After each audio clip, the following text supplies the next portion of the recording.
बिस्मिल्लाहिर्रहमानिर्रहीम। अस्सलाम वालेकुम। मैं हूं कैसर महमूद और आज आप 10th क्लास का जो कंप्यूटर है उसके चैप्टर नंबर आज 3 शुरू करने जा रहे हैं। ये जो चैप्टर है हमारा ये कंट्रोल स्ट्रक्चर से मुतल्लक है। कंट्रोल स्ट्रक्चर क्या करता है? Control structure control the flow of the execution of program, यानी कि ये प्रोग्राम की एग्जीक्यूशन को कंट्रोल करता है। मिसाल के तौर पे हम यानी कि एक प्रोग्राम हम यहाँ पे समझ के चला रहे, लाइन नंबर इसी तरह से लाइन वाइज प्रोग्राम चल रहा है। तो रूटीन में तो समझ लें कि ये जैसे ये हमने लाइन नंबर के हिसाब से प्रोग्राम लिखा है एग्जीक्यूट करता है। लेकिन हम अगर चाहें तो इसके कंट्रोल को हम जो है वो अपनी मर्जी के फ्लो से भी चला सकते हैं। तो ये इस चैप्टर के अंदर हम पढ़ेंगे कि किस तरह से हम इसके फ्लो को कंट्रोल कर सकते हैं, प्रोग्राम की एग्जीक्यूशन को किस तरह से हम लाइन वाइज कंट्रोल कर सकते हैं, कौन सी लाइन हम पहले भी चला सकते हैं बाद में भी चला सकते हैं, तो किस तरह से हम तरतीब को चेंज कर सकते हैं इसकी एग्जीक्यूशन की। तो ये 3 किस्म का आमतौर पे होता है। एक है सीक्वेंस स्ट्रक्चर, दूसरा है सिलेक्शन स्ट्रक्चर और तीसरा है लूप्स। सीक्वेंस तो आप पढ़ते ही आ रहे हैं शुरू से, जितने भी हमने प्रोग्राम अभी तक जो बनाए हैं वो सारे सीक्वेंस में थे, इसलिए इसको तो समझ आ ही चुकी होगी किस तरह से प्रोग्राम जो है वो इसमें सीक्वेंस में चलता है। तो बाकी रह गया सिलेक्शन या लूप। सिलेक्शन में आप खुद सेलेक्ट करते हैं कंडीशन लगा के या अनकंडीशनली कि किस तरह से आपने उसके फ्लो को कंट्रोल करना है। खुद सेलेक्ट करके आप यानी कि इसमें फ्लो को कंट्रोल करते हैं। और जो है समझ लें कि इसमें मुख्तलिफ यानी कि हम कंडीशन लगाते हैं और इसके ज़रिए कंट्रोल करते हैं। और लूप्स जो है, लूप्स में हम क्या करते हैं कि बाज़ औक़ात हमें सिचुएशन ऐसी पेश आ जाती है कि हमने कोई समझ स्टेटमेंट है उसको बार बार यूज़ करना है, बार बार उसको रिपीट करना है। तो इसके लिए हम इतनी बार तो नहीं लिखेंगे जितनी बार उसको रिपीट किया जाए। तो हम क्या करते हैं उसमें जो है वो लूप लगा देते हैं। वो उतनी मरतबा, एक ही मरतबा लिखने से वो उतनी मरतबा ही वो उसको रिपीट करेगा जब तक हमारी जो कंडीशन है वो फुलफिल नहीं हो जाती। तो इसको हम कहते हैं लूप स्ट्रक्चर। सबसे पहले हम conditional unconditional transfer of control की बात करते हैं। अनकंडीशनल ट्रांसफर ऑफ कंट्रोल हम उसको कहते हैं जिसमें समझ लें कि control structure switches the from one part of the program to another by skipping one or more line numbers। बगैर यानी कि कुछ लाइंस को जो है वो समझ लें कि वो स्किप कर जाता है बगैर किसी कंडीशन के। मिसाल के तौर पे हम यहाँ पे एक प्रोग्राम बना, इसमें आमतौर पे जो स्टेटमेंट इस्तेमाल होती है वो गो टू है। अभी हम बात करते हैं गो टू स्टेटमेंट की। गो टू स्टेटमेंट के जरिए हम इसको स्किप कर जाते हैं कुछ line number. Go to statement क्या करती है, विदाउट एनी कंडीशन ये कुछ लाइंस को स्किप करके प्रोग्राम के एक पार्ट से दूसरे पार्ट में मूव कर जाती है। मिसाल के तौर पे मैं एक छोटा सा यहाँ पे प्रोग्राम लिखता हूँ 10 पे CLS, यहाँ पे 20 पे मैं लिख देता हूँ A इज इक्वल टू 20, 30 में मैं लिखता हूँ B इज इक्वल टू 30, 40 पे मैं लिखता हूँ C is equal to A multiply by 30 A multiply by B। 50 पे मैं कर देता हूँ C is equal to A plus B। और यहाँ पे मैं कंडीशन लगा देता हूँ, यहाँ पे मैं लिख देता हूँ 35। लाइन नंबर पे गो टू लाइन नंबर 50।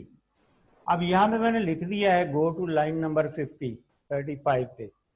अब वो क्या करेगा, यहाँ मैं प्रोग्राम प्रिंट, यहाँ में मैं लिख देता हूँ प्रिंट 60 पे प्रिंट सी, और 70 पे मैं प्रोग्राम एंड कर देता हूँ। अब यहाँ पे एग्जीक्यूट किस तरह से करेगा, वो पहले तो क्लियर द स्क्रीन ये वाला एग्जीक्यूट करेगा, उसके बाद लाइन नंबर 20 को एग्जीक्यूट करेगा, फिर वो लाइन नंबर 30 को एग्जीक्यूट करेगा। लेकिन जब वो यहाँ पे आएगा तो वो 40 को बाईपास कर जाएगा, क्योंकि मैंने बीच में कमांड दे दी है कि वो गो टू लाइन नंबर 50। तो वो इसको बाईपास करते हुए वो लाइन नंबर 50 पे जाएगा, और वहां पे क्या ए प्लस बी, जब वो रिजल्ट देगा, यहाँ पे आउटपुट देगा, तो वो क्या करेगा, यहाँ पे वो 20 प्लस 30 को करके वो आंसर हमें दे देगा 50, ये हमें इसका रिजल्ट दे देगा। तो वो 40 लाइन को स्किप कर जाएगा बीच में से। तो इस तरह से हम अपनी मर्जी का कंट्रोल जो है वो यूज कर सकते हैं। अनकंडीशनली इसमें हम कंट्रोल जो है वो गो टू कमांड के जरिए हम चेंज कर सकते हैं। जस्ट हम उसमें गो टू लिखते हैं, लाइन नंबर लिखते हैं, और वो जो है वो उस लाइन पे एग्जीक्यूट कर जाता है, वो उस वहां पे ट्रांसफर हो जाता है। तो ट्रांसफर कंट्रोल जो है वो उस लाइन पे शिफ्ट हो जाता है। इसको हम अनकंडीशनल ट्रांसफर ऑफ कंट्रोल कहते हैं। उसके बाद है ऑन गो टू, एक स्टेटमेंट है, नेक्स्ट स्टेटमेंट हमारी, जो कि कंडीशनल ट्रांसफर ऑफ कंट्रोल के लिए on go to, on go to, on go to से अगर हम इसको देखें तो ये दरमियान में हम कोई भी या वेरिएबल देंगे, और उस वेरिएबल पे जब आएगा तो वहां पे हम कमांड देंगे गो टू लाइन नंबर प्ला, तो वो उस लाइन पे जो है वो शिफ्ट कर जाएगा। तो यहाँ पे हम यकीनन एक कंडीशन यूज करते हैं, जब उस कंडीशन को वो फुलफिल करता है तो वो जो है वहां पे ये ट्रांसफर हो जाता है। यानी कि कंडीशनल ट्रांसफर ऑफ कंट्रोल में the switching of the control from one part of the program to another depending upon a certain condition, यानी कि मखसूस कंडीशन पे ये डिपेंड करता है कि वो किस पार्ट पे शिफ्ट होता है। मिसाल के तौर पे इसका जो सिंटैक्स है वो वही ऑन, आगे कोई भी न्यूमेरिक वेरिएबल, यहाँ पे ये ध्यान में रखिएगा कि न्यूमेरिक वेरिएबल हमने यूज करना है इसमें, ताकि उस जब उस नंबर पे आएगा तो तब वो अपना कंट्रोल जो है वो शिफ्ट कर जाएगा। उसके बाद है इसको हम अब इसके लिए इसकी एग्जांपल हम राइट डाउन करते हैं। मिसाल के तौर पे यहाँ पे हम लिखते हैं 10, यहाँ पे इनपुट में देता हूँ, इनपुट यहाँ पे मैं देता हूँ, यहाँ पे मैं दे देता हूँ ए और बी। 20 में मैं यहाँ पे लिखता हूँ कि इनपुट, अब मैं चाहता हूँ हर इनपुट के साथ ये लिखा हुआ भी नजर आए कि वो क्या कर रहा है। तो वो 1 पे ऐड, 2 पे सब्ट्रैक्ट, 3 पे मल्टीप्लाई, और 4 पे वो डिवाइड करे।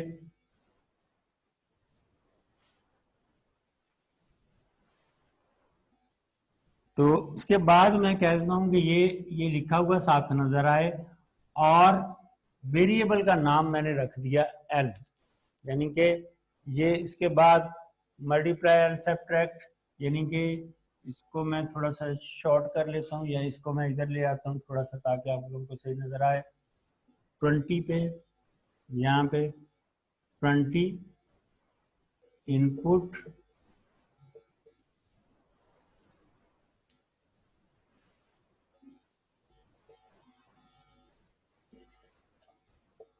वन पे ऐड,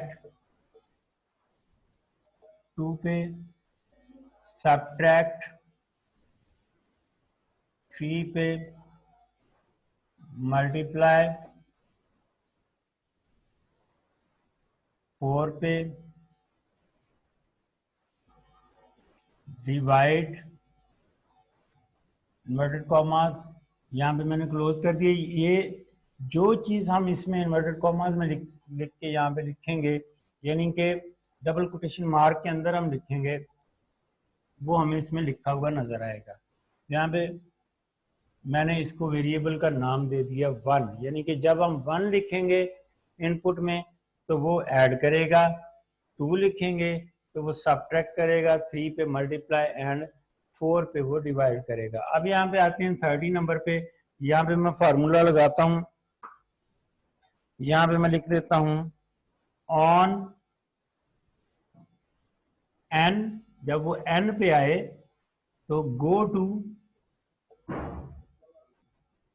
टू किस लाइन पे जाए, 1 पे वो आ जाता है 40, फिर 50, 60, 70। अब 1 पे वो 40 पे आए, 2 पे 50 पे आए, 3 पे 60 पे आए और 4 पे वो 70 पे आए। अब लाइन नंबर हम 40 लिखते हैं, यहां पे मैं लिखता हूं प्रिंट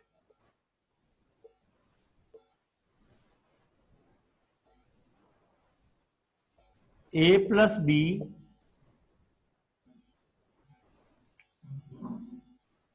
ये स्टेटमेंट मैंने लिख दी कि ऐड करें और उसके साथ ही एंड, यानी कि मैंने इसी स्टेटमेंट एक ही लाइन के ऊपर मैंने दो स्टेटमेंट्स लिख दी, दोनों को मैंने सेपरेट किया किससे, डबल यानी कि इन्वर्टेड कॉमा ये कॉलन से। तो 50 पे क्या करें, प्रिंट आगे a माइनस बी और फिर एंड। 60 पे प्रिंट a मल्टीप्लाई b और एंड। 70 पे वो क्या करेगा, प्रिंट यहां पे a डिवाइडेड बाय b और प्रोग्राम जो है वो एंड। अब वो करेगा क्या, जैसे ही वो इनपुट मांगता है और हम यहाँ पे लिखते हैं इनपुट देते हैं, फर्ज करें मैं देता हूं इसका इनपुट 1, यहाँ पे मैं इसका आउटपुट देखता हूं, इनपुट में देता हूं 1, तो 1 पे वो क्या करेगा, ऐड, और ऐड में वो क्या करेगा, दो नंबर्स फर्ज करें, पहले वो पूछता है कि इनपुट दें अपने नंबर, मैं यहाँ पे दे देता हूँ 3 और 5, दोनों में दे देता हूँ कॉमा लगा के। अब वो कहता है कि अब इसको जो है क्या नाम है, वो पूछता है कि कौन सी ऑप्शन पे जाना है, एन के लिए, तो मैं वहां पे ऑप्शन दे देता हूँ 1।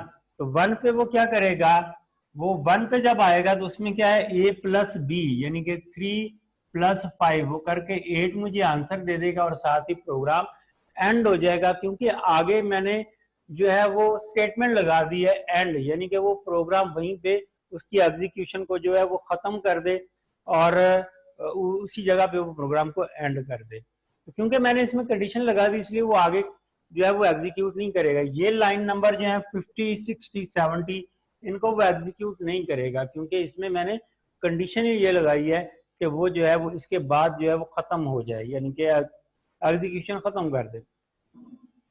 इसी तरह अगर मैं 2 प्रेस करूंगा तो वो a माइनस बी करके प्रोग्राम एंड कर देगा, ना वो ऊपर वाली लाइन चलाएगा ना एंड वाली तीनों लाइन चलाएगा। तो इसे हम कहते हैं ऑन एन। एन की जगह पे कोई और भी हो सकता है, जरूरी नहीं है कि ये एन ही हो, लेकिन वो जब इस वेरिएबल के ऊपर आएगा, हो ये न्यूमेरिकल वेरिएबल हो, इस पे उस नंबर पे जब वो उस वेरिएबल पे आएगा तो तब हमने जो भी नंबर देंगे उसके मुताबिक वो लाइन अपना जो कंट्रोल है वो ट्रांसफर कर लेगा।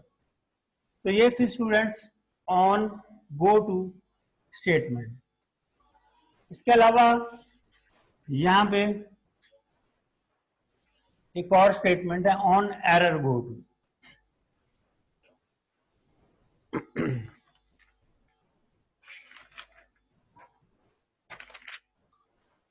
ऑन एरर गो टू, इसकी ऑन एरर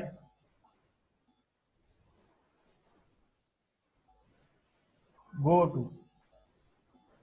स्टूडेंट्स इसमें दो किस्म के एरर्स आ सकते हैं। एक को यानी कि दो किस्म की इसमें स्टेटमेंट्स आती हैं एरर के लिए। एक ERR है।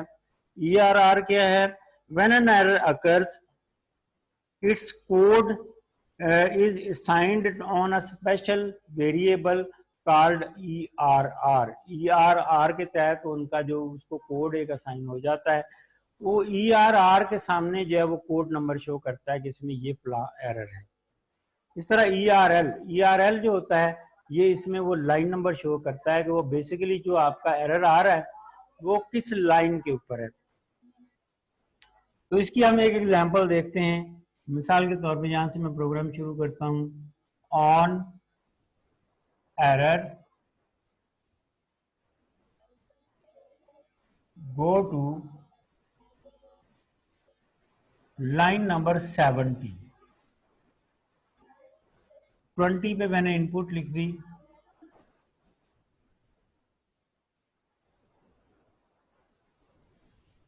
Input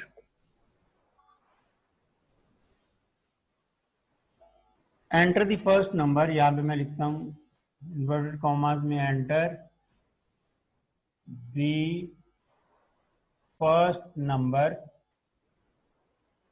inverted commas close, comma लगा के यहां पे मैंने इंटीजर दे दिया N1%। 30 पे input enter the second number N2 को, ये भी इंटीजर है। 40 पे मैंने यहां पे फार्मूला लगाया R integer equal to N1 asterisk multiply by N2, ये दोनों नंबर। अब यहाँ पे ये देखिएगा यहाँ पे मैंने परसेंटेज लगा दी है। यहाँ पे मैं या तो ये सिंगल प्रोसीजर में इसका आंसर लेता है या डबल प्रोसीजर में। अब ये इस वैल्यू को ये इसमें स्टोर नहीं करेगा, तो फिर क्या होगा, इसकी जो है वो किस तरह से इसका रिजल्ट आएगा। प्रिंट, यहाँ पे मैं लिखता हूं रिजल्ट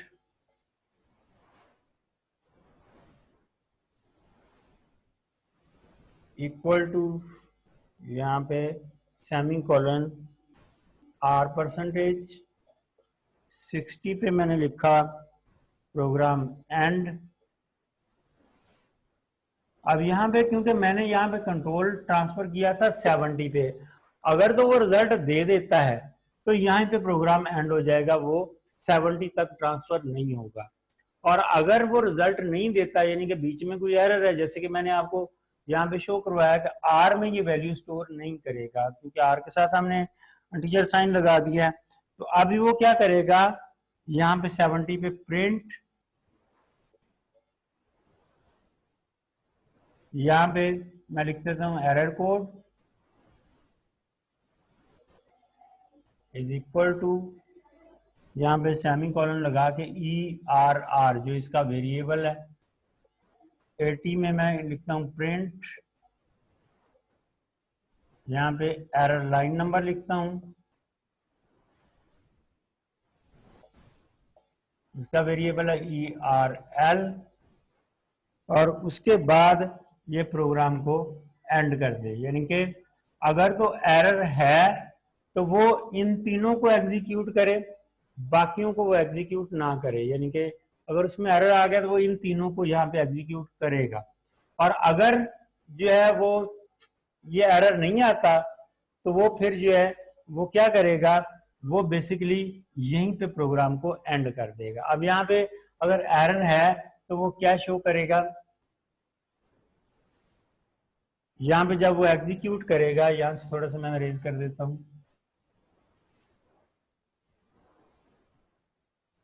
इसकी आउटपुट वो क्या देगा, जैसे वो एंटर द फर्स्ट नंबर वो कहता है तो मैं दे देता हूँ एंटर फर्स्ट नंबर 400। जब वो दूसरा नंबर पूछता है तो मैं 450 दे देता हूँ। अब जब वो इसको मल्टीप्लाई करने की कोशिश करेगा तो वो इसमें रिजल्ट क्योंकि स्टोर नहीं कर सकेगा, लिहाजा सबसे पहले वो ERR, वो जो एरर कोड है वो यहाँ पे मैंने लिखा था, उसका एरर कोड लिखेगा, मसल 6 है, और उसके बाद है एरर लाइन नंबर जो है वो 40 है, तो एरर लाइन जो मैंने साथ लिखा था वो है 40। तो इस तरह से ये शो कर देगा। तो इस तरह से ये थी हमारी command on error go to. अगर बीच में कोई एरर आ जाता है तो हम उसका जो कंट्रोल है वो जो है किसी और लाइन पे कंट्रोल कर सकते हैं। ये भी एक कंडीशन है कि अगर एरर आ जाए तो वो लाइन का कंट्रोल जो है वो इस लाइन नंबर पे आ जाए। तो स्टूडेंट्स, ये था हमारा जो है on error go to statement. अब हम आते हैं सिलेक्शन स्ट्रक्चर की तरफ, जिसमें हम क्या करते हैं कि एक मखसूस यानी कि खुद से सिलेक्ट करते हैं कि हमने इस फ्लो को किस तरह से चलाना है। कंडीशन लगाते हैं बीच में, और कंडीशन के तहत हम जो है वो देखते हैं कि अगर तो हमारी कंडीशन जो है वो ट्रू हो गई है, तो फिर वो लाइन का कंट्रोल कहाँ पे ट्रांसफर करें। और अगर जो है वो ट्रू नहीं है, अब यहाँ पे है इफ देन, तो इसमें सिंगल कंडीशन आएगी। इसमें एल्स यानी कि वरना अगर रॉन्ग हो जाए तो फिर किस पे जाए, ये इसमें नहीं है। इसमें सिर्फ एक ही है कि अगर आपकी जो कंडीशन है वो फुलफिल हो जाती है तो यहाँ पे तब वो कंट्रोल जो है वो किस पे ट्रांसफर करें। तो इसके लिए हम एक एग्जांपल देखते हैं। मिसाल के तौर पे यहाँ पे है प्रोग्राम छोटा सा, इनपुट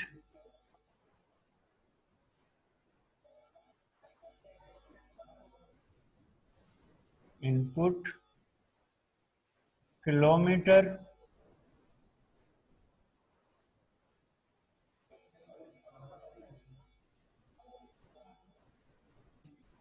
इसको मैं के वेरिएबल का नाम देता हूं।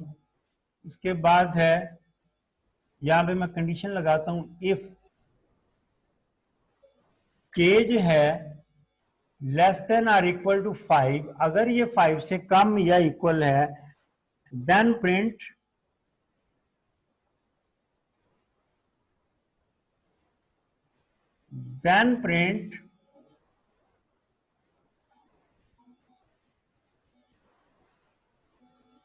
RS6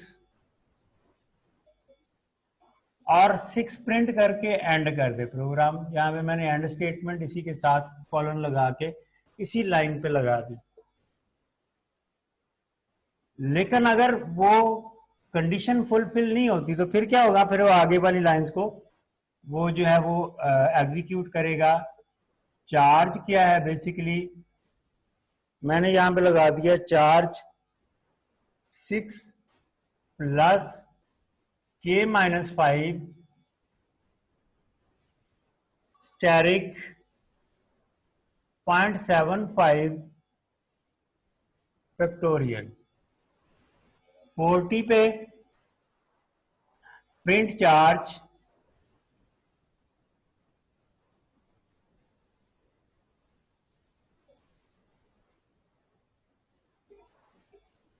और 50 पे प्रोग्राम एंड कर दे। अब ये जब एग्जीक्यूट करेगा तो इस रिजल्ट किस तरह से देगा। प्रोग्राम ये है कि अगर तो आप ट्रेवल कर रहे हैं कहीं, और अगर आप 5 किलोमीटर से ज्यादा ट्रेवल करते हैं तो आपका जो फेयर है वो 0.75 पर किलोमीटर, उसको ज्यादा चार्ज आपको करना पड़ेगा।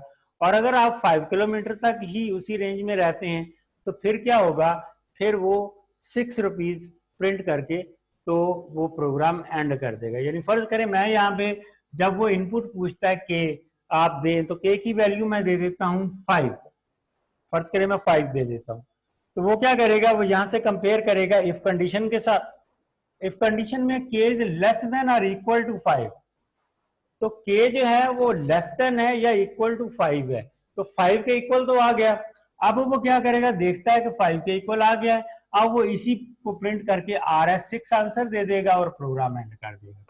और अगर मैं कहता हूं कि यहाँ पे मैंने ट्रेवल किया है 7 किलोमीटर, तो फिर वो इसको क्या करेगा, इसमें कंडीशन उसकी फुलफिल नहीं हुई तो वो अगली लाइन पे आ जाएगा और उसको एग्जीक्यूट करेगा। कैसे, वो यहाँ पे इस फार्मूले पे अमल करेगा, यानी कि 6 plus 7 minus 5 multiply by asterisk multiply by 7 5, इसको मल्टीप्लाई करके 6 में प्लस करके हमें इसका आउटपुट जो है वो दे देगा। तो इस तरीके से स्टूडेंट्स हम यानी कि सिलेक्ट कर सकते हैं कंडीशन लगा के कंट्रोल को कि किस तरह से हमने किस लाइन पे उसको शिफ्ट करना है। तो नेक्स्ट हमारी जो है स्टेटमेंट है वो है इफ देन एल्स, यानी कि यहाँ पे जो ये था कि अगर ट्रू हो तो फिर वो क्या करे, लेकिन यहाँ पे है कि अगर रॉन्ग हो तो फिर वो क्या करे, यानी कि दोनों कंडीशंस इसमें आ गई, एल्स भी आ गया।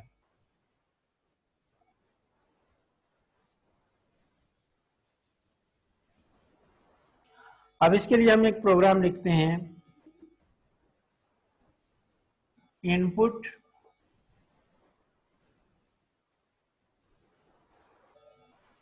एज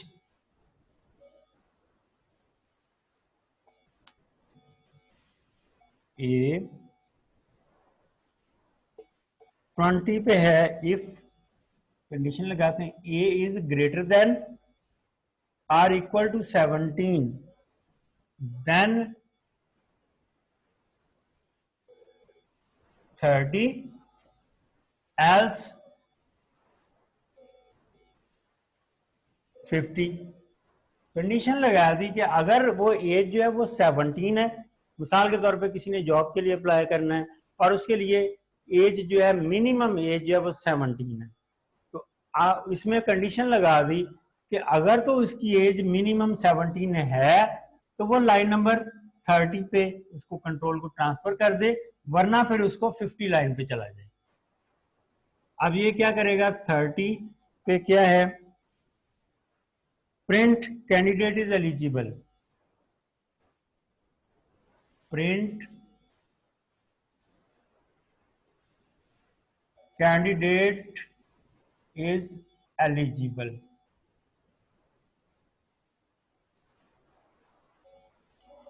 वरना क्या करे, 40 पे आएगा, 40 पे क्या है input, would you like to input again, yes और no, print sorry input, input में वो क्वेश्चन करेगा would you like to input again, yes और नो, वाई डॉलर साइन, इस वेरिएबल का नाम दे दिया वाई डॉलर साइन। अब यहां पे मैं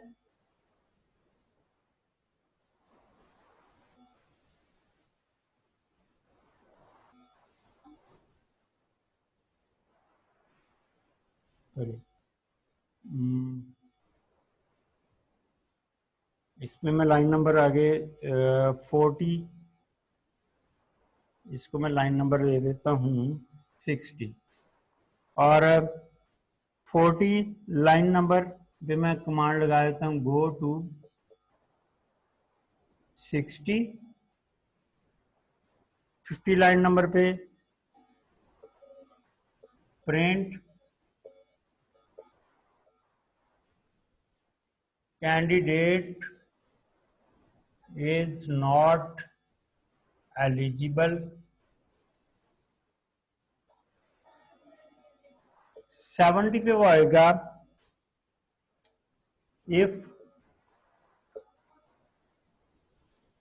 वाई डॉलर साइन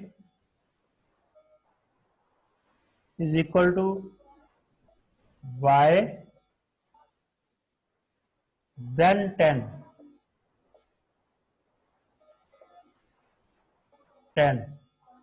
और 80 पे प्रोग्राम एंड। अब इसकी एग्जीक्यूशन देखते हैं।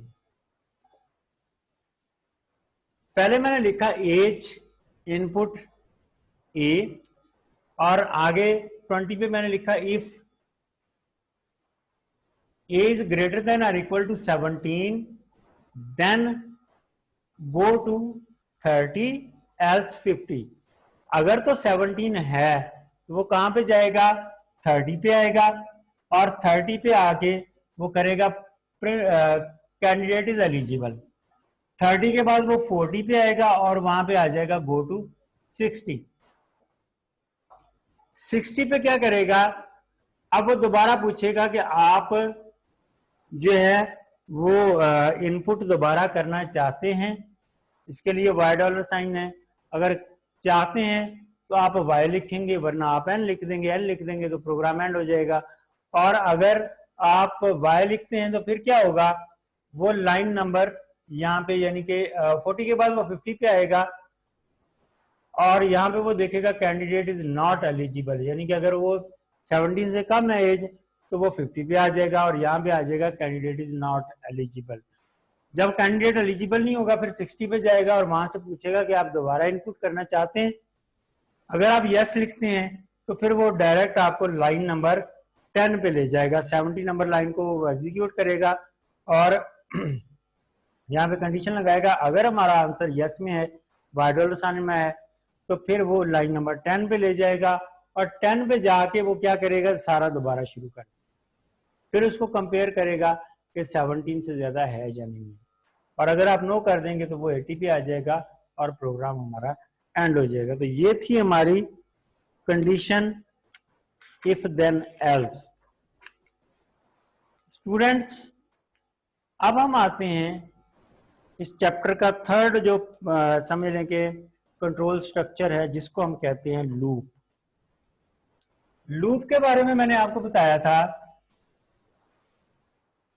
कि लूप बेसिकली ये होता है कि अगर हमने एक कंडीशन को बार बार चलाना है, एक स्टेटमेंट को बार बार रिपीट करना है, तो हर बार आप नई बार यानी कि हर बार आप उतनी बार लिखने के बजाय, स्टेटमेंट लिखने की बजाय आप एक लूप लगा देते हैं और वो जो है जब वो फुलफिल हो जाती है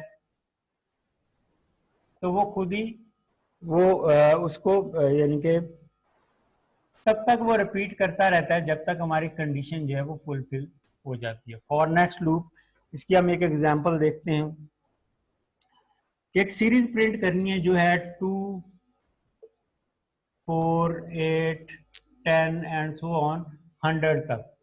अब 100 बार हम ये स्टेटमेंट तो नहीं लिखेंगे, तो हम प्रिंट की स्टेटमेंट नहीं लिखेंगे, बल्कि हम यहाँ पे एक प्रोग्राम लिखेंगे जिसमें एन को रखते हैं हम 0 और 0 में आगे प्रिंट करने आगे हम इसमें ऐड करते जाते हैं।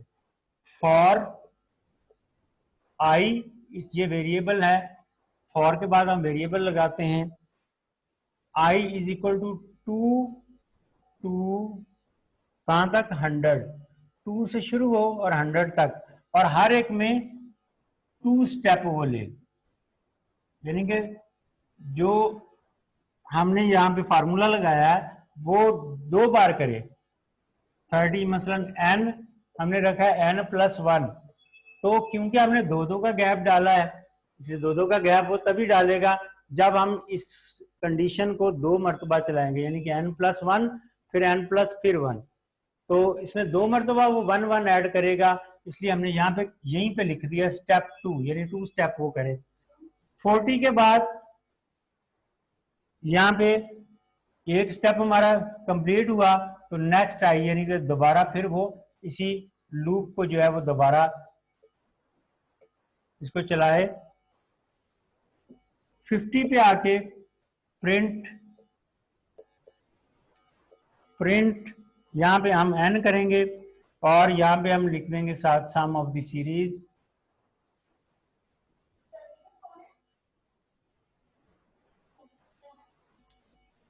ये साथ लिखा हुआ नजर आया इक्वल टू, और सेमीकोलन लगा के n, सेमीकोलन से ये होता है कि वो फौरी तौर पे प्रिंट कर देता है, वो इसमें गैप नहीं डालता। तो 60 पे प्रोग्राम एंड कर देते हैं। अब ये क्या करेगा, ये हर मर्तबा 2 का गैप डालेगा और 2 2 जो है वो प्रिंट करता जाएगा और इसमें ऐड करते करते करते वो 100 तक जाएगा। तो इस तरीके से हम फॉर और next, for is followed by next, next से मुराद ये कि वो एक मरतबा फिर उसी कंडीशन को रिपीट करे। तो इस तरह से जब तक कि ये जो कंडीशन हमने जो लिमिट लगा दी है 100 की, तो यहाँ तक वो इसको रिपीट करता रहे। तो ये था हमारा फॉर नेक्स्ट लूप।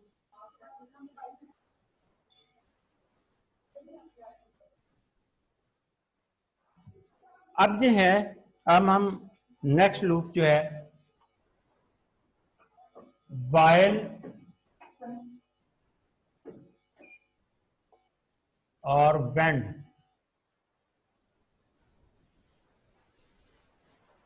इस लूप को डिस्कस करते हैं। इसका एक प्रोग्राम देखते हैं वाइल एंड व्हेन का। यहाँ पे है कि हमने 1 से लेकर 10 तक नंबर प्रिंट करने हैं। अब इसमें हमें नहीं पता कि कितनी मरतबा उसको रिपीट करना है, ये उसके लिए वाइल एंड व्हेन यूज होता है। अब यहाँ पे हम प्रोग्राम एक राइट करें, 10 n को हमने 1 के इक्वल रखा। अब 1 में हम एक ऐड करते रहे, जबकि 20 पे हमने कंडीशन लगाई, ये लूप लगाया वाइल, और इसमें हमने कहा n is less than or equal to 10, जबकि ये इसके इक्वल या लेस है तो प्रिंट n, प्रिंट n को प्रिंट करें और n में वो एक ऐड करता जाए। यहां पे हम खाली वेंड लिख देते हैं और 60 पे हमारा प्रोग्राम एंड हो जाएगा। तो वो क्या करेगा, हर मरतबा n प्रिंट करेगा और एक उसमें ऐड करता जाएगा, यहां तक कि वो 10 तक पहुंच जाएगा और पूरी सीरीज प्रिंट कर देगा। तो स्टूडेंट्स, ये था हमारा वाइल एंड वेंड, ये हमारा लूप था। अब नेक्स्ट जो है वो नेस्टेड लूप की बात करते हैं। नेस्टेड लूप वो है कि अगर एक लूप में हम एक से ज्यादा वाइल वेंड या फॉर नेक्स्ट लूप इस्तेमाल करते हैं तो ऐसे लूप को हम जो है वो नेस्टेड लूप कहते हैं। कि अगर एक या एक से ज्यादा लूप्स एक लूप के अंदर मौजूद हैं, लूप कौन से हैं, ये दो हैं, फॉर नेक्स्ट है और वाइल वेंड है, तो उस प्रोग्राम के अंदर एक से ज्यादा अगर ये लूप मौजूद हैं उसको हम नेस्टेड लूप कहते हैं। मिसाल के तौर पर यह छोटा सा एक प्रोग्राम है कि हमने स्टैटिक को प्रेस करना है, प्रिंट करना है और तरतीब के साथ, यानी कि 5 4 3 2 1। तो इसके लिए हम प्रोग्राम यहाँ पे लिख रहे हैं फॉर वाइल 5 to 1 स्टेप 1, हर मरतबा एक ही स्टेप करें। स्टेप 1 20 पे फॉर x 1 to y, 30 पे प्रिंट। अब ये इतनी मरतबा क्या प्रिंट करेगा, वो करेगा स्टैटिक सेमीकोलन। 40 पे मैंने नेक्स्ट लगा दिया, फॉर नेक्स्ट लूप यूज किया, next Y sorry next X, और फिर मैंने एक खाली जगह छोड़ के, खाली जगह कैसे जोड़ते हैं, खाली प्रिंट लिख दे तो वहां से वो स्पेस दे देगा। नेक्स्ट वाई, सॉरी यहाँ पे मैंने एक, हाँ ये एक्स, नेक्स्ट वाई 70 पे प्रोग्राम एंड हो गया। इसमें अगर आप देखें इसका आउटपुट लें तो यहाँ पे क्योंकि 5 to 1 है और 5 to 1 में क्या प्रिंट करेगा, स्टैटिक। कितनी मरतबा, पहले 5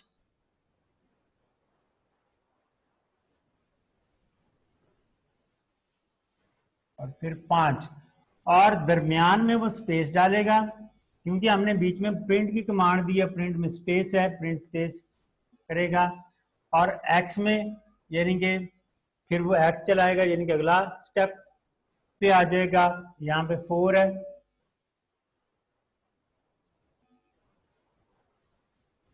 फिर 3 प्रिंट करेगा, फिर 2 और फिर 1। ये स्टेप बाय स्टेप 5 to 1 ये प्रिंट करेगा। अब इसमें दो लूप लगे हुए हैं, एक्स भी और वाई भी, और फॉर नेक्स्ट लूप इसके लिए हमने इस्तेमाल किया। तो एक ही लूप में अगर एक से ज्यादा लूप अगर यूज होते हैं उसको हम नेस्टेड लूप कहते हैं। ये था हमारा लास्ट टॉपिक आज का। तो स्टूडेंट्स, चैप्टर नंबर 3 हमारा आज इस लेक्चर में मुकम्मल हो गया है। इंशाल्लाह यकीनन आपको समझ आया होगा। इसमें हमने कंट्रोल स्ट्रक्चर की बात की, किस तरह से फ्लो को हम कंट्रोल कर सकते हैं प्रोग्राम्स के ज़रिए, मैंने आपको क्लियर किया। बाकी प्रैक्टिकली जब इन प्रोग्राम्स को आप करेंगे तो आपको पूरी तरह क्लियर हो जाएगा। तो नेक्स्ट इंशाल्लाह हम जब नेक्स्ट लेक्चर शुरू करेंगे, चैप्टर नंबर 4, तो तब इंशाल्लाह दोबारा मुलाकात हुई। तब तक के लिए अल्लाह।